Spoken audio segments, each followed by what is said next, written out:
In 2011, BlackBerry looked nothing like a company that had already lost. It shipped more than 50 million smartphones in a single fiscal year. Revenue reached almost $20 billion. Its devices were still in the hands of executives, lawyers, politicians, bankers, sales teams, and government officials. In many offices, a BlackBerry was not just a phone. It was a badge of seriousness. And that is what makes the story dangerous. Because BlackBerry did not collapse from weakness at the beginning. It collapsed after building one of the strongest mobile business systems of its era. The company had customers, it had brand power, it had enterprise trust, it had carrier relationships, it had recurring service revenue, it had a product people were addicted to. But it had built all of that around a version of the future that stopped being the future. BlackBerry began as a product for work before the smartphone became a product for life. The company behind it, Research in Motion, was founded in Canada in the 1980s. Its breakthrough came years later when it understood something simple but powerful. Professionals did not just want to make calls on the move. They wanted their communication to follow them. At the time, that was a serious business problem. Email was becoming the nervous system of companies. Decisions moved through inboxes. Deals moved through messages. Managers did not want to wait until they returned to the office to respond. And IT departments did not want employees using random, insecure devices to access company information. BlackBerry solved that problem with discipline. It offered mobile email that felt instant. It gave users a physical keyboard they could type on quickly. It gave companies a server system that helped manage and secure employee devices. It worked closely with carriers, and it compressed data efficiently, which mattered in a world where mobile networks were slower, more expensive, and less reliable than they are today. This was not a gimmick. It was a complete business system. The phone was only the visible part. Behind it was infrastructure, enterprise software, network operations, security, and a service model. BlackBerry made money from selling devices, but it also earned service revenue connected to the communication layer behind those devices. That made the company more than a hardware seller. It had a recurring economic engine attached to every active user. For leadership, the strategy made sense. The enterprise customer was valuable. Companies bought in bulk. Security mattered. Reliability mattered. A physical keyboard was not old-fashioned. It was productivity. And if your best customers were telling you that BlackBerry was essential, protecting that experience did not look irrational. It looked responsible. That is the part that gets lost when the story is told too simply. BlackBerry did not become dominant because it was blind. It became dominant because it saw a real market before almost anyone else did. It understood that mobile communication could become a business necessity. It understood that trust could be a moat. It understood that once a company built its workflow around your system, switching was not easy. The product also had something most business technology does not have: culture. The blinking red light created urgency. The keyboard created muscle memory. BlackBerry Messenger created a private communication layer that felt fast and exclusive. For many users, the device was not just useful, it became part of their identity. That identity helped BlackBerry move beyond corporate IT. It became popular with students, celebrities, professionals, and anyone who wanted fast messaging before modern social apps took over. The company that began with enterprise discipline started to touch consumer culture. At first, this expansion looked like validation. If business users loved the product and consumers were adopting it too, why would the company rush to destroy what made it different? That was the reasonable side of the decision. A large touchscreen phone, in the beginning, did not obviously look like the future of serious productivity. It looked risky. It used more battery. It needed better data networks. It removed the keyboard that BlackBerry users loved. It changed the product from a focused communication tool into something broader, less controlled, and more entertainment-driven. From inside BlackBerry, protecting the keyboard and the secure messaging experience could look like protecting the customer. But the market was changing in a way that did not show up immediately in BlackBerry's best numbers. When Apple introduced the iPhone in 2007, it did not just introduce a new phone. It changed what people expected a phone to be. The screen became the interface. The browser became important, media became natural, touch became emotional, and soon the App Store changed the phone from a device into a platform. That distinction mattered.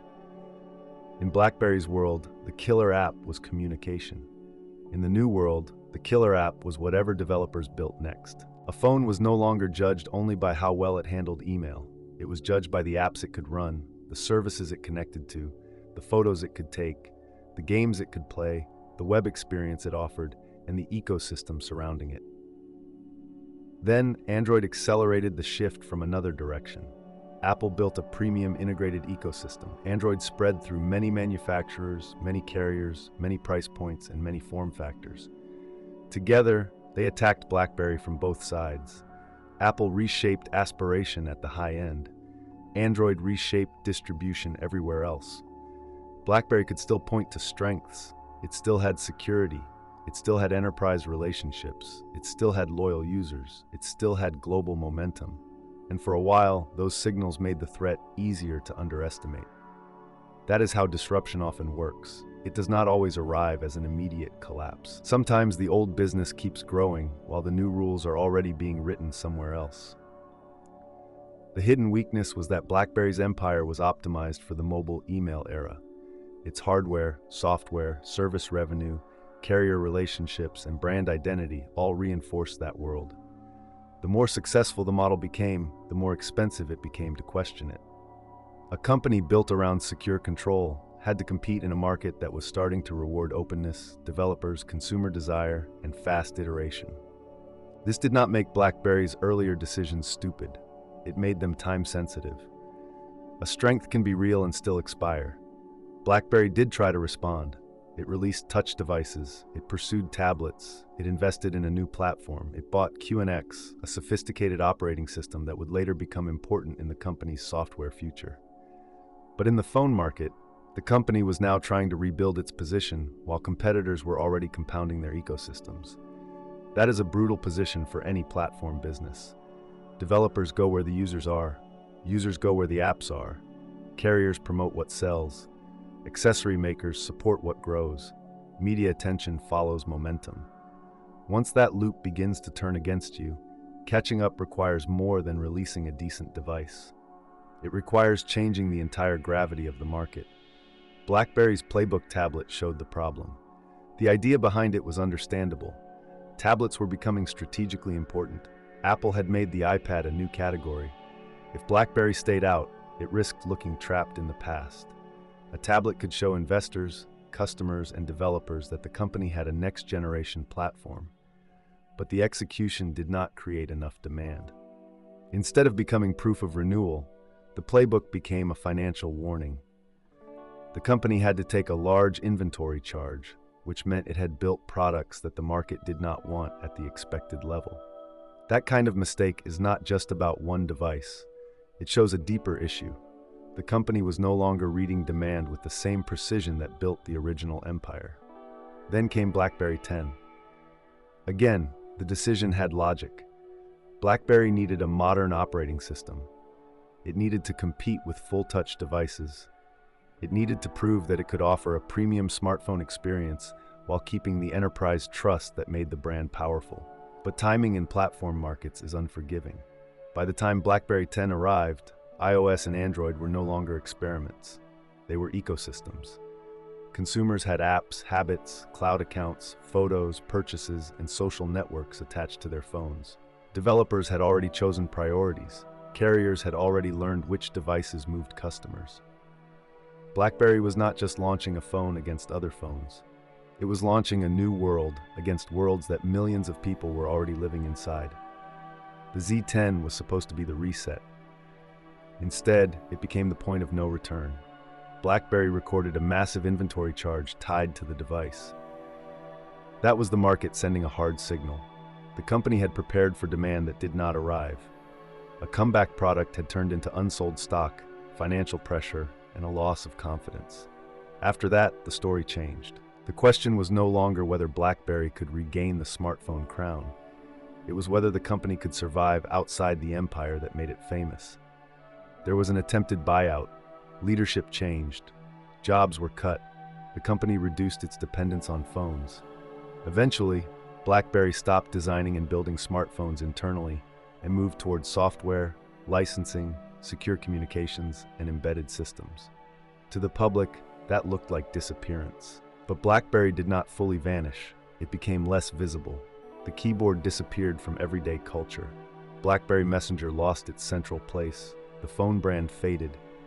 But the company's deeper strengths did not have to die with the handset. Security, reliability, and mission-critical software still had value, especially in places where failure is expensive. That is where QNX matters. QNX is not famous like a BlackBerry phone was famous. It does not sit in someone's hand as a cultural symbol. It works behind the scenes in embedded systems, including automotive and industrial environments, where software needs to be reliable. In that sense, the company returned to something closer to its original nature.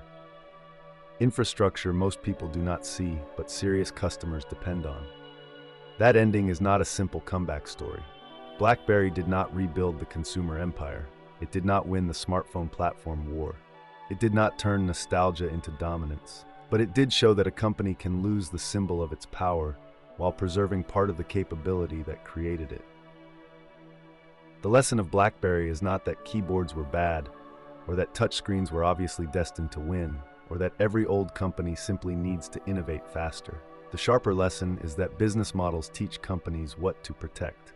BlackBerry protected security, control, enterprise trust, carrier relationships, keyboards, and service economics because those things had made it powerful. In the old market, that was discipline. In the new market, it became friction. The company did not fail because its strengths were fake. It failed because its strengths were built for a market whose center moved. And when the center of a market moves, the hardest question is not whether your product is still good. It is whether the thing that made you dominant is now preventing you from becoming what comes next.